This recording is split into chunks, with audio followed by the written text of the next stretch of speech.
सोचिए, क्या कोई फिल्म सिर्फ एक कहानी होती है या फिर वो एक पॉलिटिकल टूल भी हो सकती है।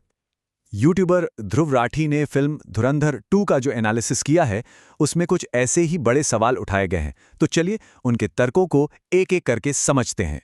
तो इस एनालिसिस की शुरुआत ही एक बहुत बड़े और सीधे क्लेम से होती है।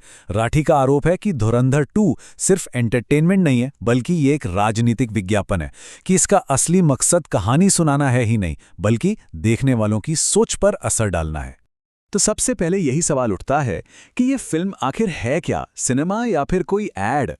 ये एनालिसिस इस बात से शुरू होता है कि कैसे ये फिल्म कानूनी दांव-पेच का इस्तेमाल करके सच और कहानी के बीच की जो लाइन होती है, उसे ही धुंधला कर देती है। देखिए, सोर्स का मानना है कि फिल्म के शुरू में जो डिस्क्लेमर आता है ना, इंस्पायर्ड बाय रियल इवेंट्स, वो बस एक कानूनी फॉर्मेलिटी नहीं है, बल्कि एक लीगल चीट कोड है।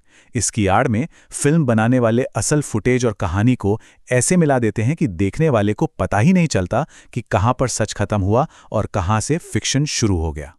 इस बात को समझाने के लिए एक बड़ा ही मज़ेदार उदाहरण दिया गया है, एक केचप की बोतल का। जरा सोचिए, आप एक बोतल खरीदें जिस पर बड़े बड़े अक्षरों में लिखा हो फ्रेश टोमेटो केचप, लेकिन पीछे बहुत छोटे अक्षरों में लिखा हो कि ये तो बस एक ब्रांड का नाम है। ये एनालिसिस बताता है कि ठीक इसी तरह एक डिस्क्लेमर का इस्तेमाल फिल्म के असली इरादे को छिपाने के लिए किया जा सकता है। चलिए अब जरा और गहराई में उतरते हैं और देखते हैं कि सोर्स के हिसाब से फिल्म अपनी कहानी गढ़ने और लोगों को प्रभावित करने के लिए कौन-कौन सी खास टेक्निक्स का इस्तेमाल करती है। तो यहाँ एक साइकोलॉजिकल टेक्निक की बात होती है जिसे कहते हैं इमोशनल प्राइमिंग। अब इसका मतलब क्या है? सिंपल भाषा में इसका मतलब है कि पहले ऑडियंस के अंदर एक बहुत मजबूत इमोशन जगाया जाता है और फिर उसी इमोशन का इस्तेमाल करके उन्हें एक खास कहानी को मानने के लिए तैयार किया जाता है। अब सोर्स के लिए एक बड़ा सॉलिड उदाहरण देता है। फिल्म के बिल्कुल शुरुआत में एक डिस्टर्बिंग सीन है जिसमें पाकिस्तान में एक सिख व्यक्ति को जलाया जा रहा है। एनालिसिस का तर्क है कि इस सीन का फिल्म की मेन स्टोरी से कोई लेना देना नहीं है। इसका एकमात्र मकसद है देखने वालों के मन में गुस्सा और नफरत पैदा करना, ताकि वो आगे आने वाली कहानी के लिए इमोशनली तैयार हो जाएं। अच्छा, एक और बड़ी इंटरेस्टिंग टेक्निक है जिसका जिक्र किया गया है, विलन की तारीफ। ये एक बहुत क्लेवर तरीका है जहां हीरो की ताकत को उसके दुश्मनों के डर से साबित किया जाता है। मतलब जब विलन खुद हीरो से डरने लगे या उसकी तारीफ करे, तो देखने वालों के मन में हीरो की इमेज और भी ज्यादा पावरफुल हो जाती है। फिल्म में इसका एक सीधा सादा एग्जाम्पल भी है। एक कैरेक्टर जो दाऊद इब्राहिम पर बेस्ड है, वो कहता है कि चाय वाले के आने से उसके लोगों में डर बढ़ गया है। सोर्स के मुताबिक ये एक क्लासिक प्रोपेगेंडा की चाल है, जहां विलन के डायलॉग का इस्तेमाल हीरो की इमेज को और मजबूत करने के लिए किया जा रहा है। अब आते हैं इस एनालिसिस के सबसे जरूरी हिस्से पर, जो इस बात पर फोकस करता है कि कैसे विदेश नीति और घरेलू मुद्दों पर हाल की घटनाओं को फिल्म में कथित तौर पर पूरी तरीके से बदलकर दिखाया गया है। यहाँ एक बहुत बड़ा कंट्रास्ट देखने को मिलता है। फिल्म ये दिखाती है कि अमेरिका नहीं चाहता था कि मोदी प्रधानमंत्री बने, लेकिन सोर्स का जवाबी दावा ये है कि प्रेसिडेंट ओबामा ने तो रिजल्ट वाले दिन ही मोदी को फोन करके बधाई दी थी और अमेरिकी राजदूत तो चुनाव से 3 महीने पहले ही उनसे मिल चुके थे। फिल्म में, जैसा कि सोर्स बताता है, ये दिखाया गया है कि पाकिस्तान के आईएसआई भारत में एनजीओज, मीडिया हाउसेज, यूनिवर्सिटीज और सोशलिस्ट्स को पैसा दे रही थी। ये एनालिसिस कहता है कि ये नैरेटिव सरकार के दावों से काफी मिलता जुलता है। लेकिन सोर्स एक बिल्कुल उल्टी कहानी सामने रखता है।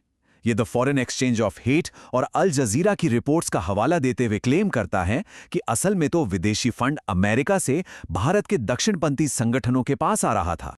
अच्छा, अब बात करते हैं डीमोनेटाइजेशन की। फिल्म में तो इसे एक मास्टर स्ट्रोक की तरह दिखाया गया है, और कारण क्या बताया गया है कि ये फैसला पाकिस्तान से आ रही 60,000 करोड़ रुपए की नकली करेंसी को रोकने के लिए लिया गया था। लेकिन सोर्स इस दावे पर सवाल उठाता है। आरबीआई के अपने डेटा का हवाला देकर यह बताया जाता है कि उस साल सिर्फ 43 करोड़ रुपए की नकली करेंसी पकड़ी गई थी। सोचिए, एक तरफ 60,000 करोड़ का दावा और दूसरी तरफ 43 करोड़ का ऑफिशियल आंकड़ा, कितना बड़ा फर्क है। ये टेबल फिल्म की कहानी और सोर्स के दिए गए आंकड़ों के बीच के अंतर को बिल्कुल साफ साफ दिखाती हैं।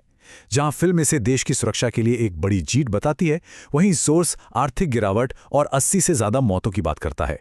ये दो बिल्कुल अलग अलग तस्वीरें हैं। अब आते हैं उस बात पर जिसे सोर्स के मुताबिक फिल्म के झूठ से भी ज्यादा इंपॉर्टेंट माना गया है। वो है वो सच्चाई जिसे फिल्म जानबूझकर दिखाती ही नहीं।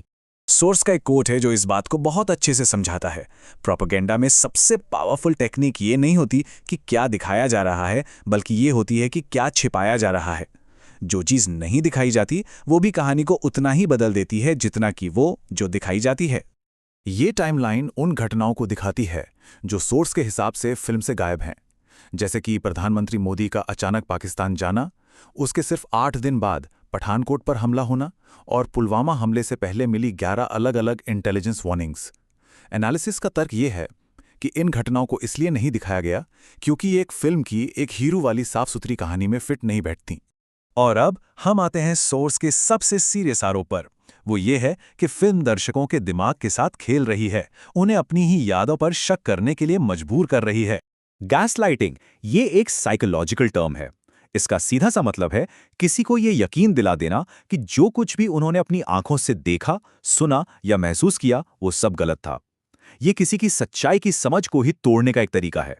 तो बात आखिर में ये है, सोर्स का आरोप है कि फिल्म ठीक यही काम कर रही है। ये उन घटनाओं को फिर से लिख रही है जिन्हें लोगों ने खुद अपनी आंखों से देखा है, जैसे नोटबंदी की लंबी लाइनें और पुलवामा हमले की खबरें।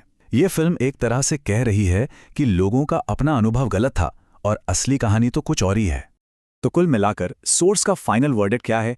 वो ये है कि धुरंधर 2 कोई फिल्म है ही नहीं, बल्कि एक प्रोडक्ट का ऐड है। और वो प्रोडक्ट है नरेंद्र मोदी का ब्रांड, जिसे बेचने के लिए हाल के इतिहास को फिर से लिखा गया है। और ये पूरी बातचीत हमें एक बहुत बड़े सवाल के साथ छोड़ जाती है। क्या एंटरटेनमेंट का इस्तेमाल हमारी यादों को बदलने के लिए किया जा सकता है? जब हम मनोरंजन के लिए कुछ देख रहे होते हैं तो क्या चुपके से हमारे इतिहास की समझ को भी बदला जा रहा है? ये एक ऐसा सवाल है जिसका जवाब शायद हर किसी को खुद ही तलाशना होगा।